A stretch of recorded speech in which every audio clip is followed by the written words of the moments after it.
if we suddenly had perfect knowledge of everything. But I don't think perfection is achievable, and maybe not even desirable. It's a process, you know. As we understand the body and its interactions with the universe, that will change. There will be new things and new bodies, I think. I really think, for example, I think that physically we are very different from humans 1,000 years ago. We might even be a different species. We might not even be able to mate with the humans of 1,000 years ago. We might actually be a different species because there have been so many biochemical changes and mineral changes in our body. Yeah. When you're writing a script or writing a scenario, would you consider the body as a blank page? Because I know that you would like to be a writer first in the 60s. So well, do you think for you the body is a blank page? Well, that's an interesting concept. Maybe. I don't know. It's not conscious. Yeah. So why are you so afraid about that? Why me? I'm not the only one. No, I know. But yeah. I don't think I'm... because I think all your movies, it's the common point, they all speak about death. Yes. And they all speak about the possibilities of surviving to death by creating something. Yeah, yeah. Well, I see that if you accept the body as the primary fact of human existence, then you accept mortality. And if you feel that when you die, there is nothing else, and that is what I believe, then you are thrown to you know, discuss with yourself, and I do this in my films, that, you know, how can there be meaning in life? You know, it's all the basic existentialist questions, you know. But it starts very soon for you. It's very which? It starts very, very soon in your career. Yes, early, yeah. Yes, that's why it's very interesting. Yeah, no, it's true. I mean, even before I was a filmmaker, when I first was writing short stories as a high school student, or actually a public school student, when I was maybe 10 years old, I was considering this question. It's true. Is there something happening in your life? No, I don't think so. I mean, would you explain that? No.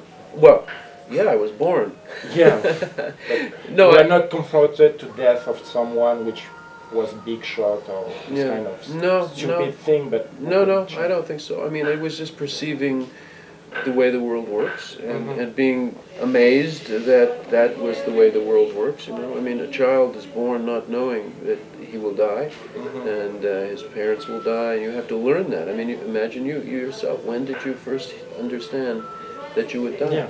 You know, it's very, very soon. Yeah. So I think it's the major philosophical question. If you can, whether you're a religious person and you believe that there is a life after death and a soul, it's in answering all of those questions about mortality that you build a whole structure of a culture, a religion, or an art. In most of your movies, the heroes is a creator which could not control the medium he used. Why?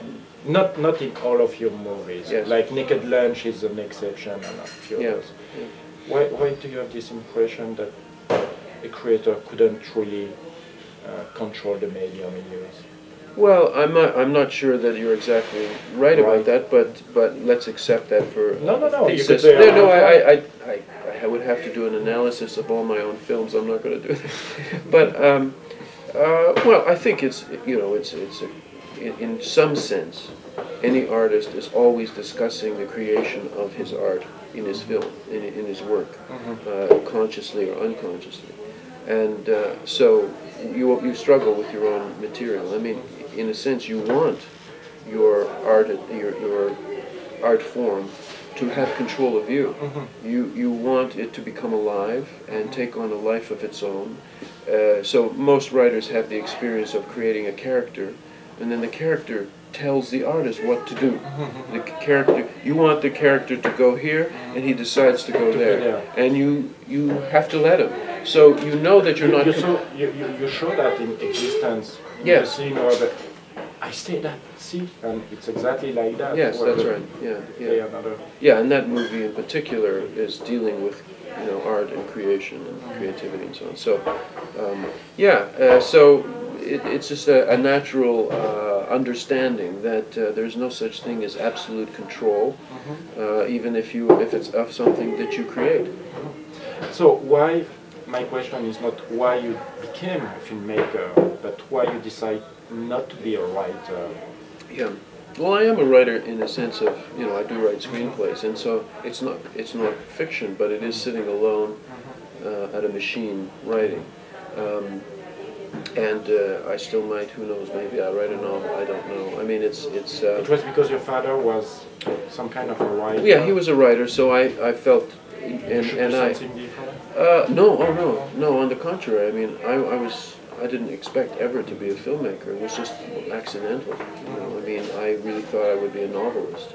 And or guitar player. No, well, not really. Not ever. I was a classical guitarist, but I soon realized that that was not the life for me. My mother was a musician, so I had both examples, I want to go back quickly to the 60s. What did you find? You were very influenced by the underground filmmaker like Jonas Mekas, Kenneth Anger. What did you find interesting in this production at that time? Freedom. Freedom, yeah. The idea, it was the 60s, do your own thing. In other words, in Canada there was really no film industry. So if you didn't make documentary films at the National Film Board, there was, or you do television for CBC, the Canadian Broadcasting Corporation, there was nothing. So, and the other thing was Hollywood, which was very far away, and the feeling that it would take years to somehow become a filmmaker. You have to become an assistant, yeah. Whereas the underground said, just grab a camera and be a filmmaker. Just do it now. Just shoot. Yeah, different cultures have very different realities. So I think that we really invent our own reality. Sometimes we agree to create a communal reality together, but it takes, what I realize is it takes great willpower, a great force of will to maintain this reality, and I think it's very fragile. It can break apart at any time. So, I mean, you can see that when there's suddenly war, for example, in Bosnia, or you name any place, suddenly there's a different reality. Within a day, within 2 days, completely different, So, and the people there can almost not remember the old reality, it's like a dream. And I think that it is like that for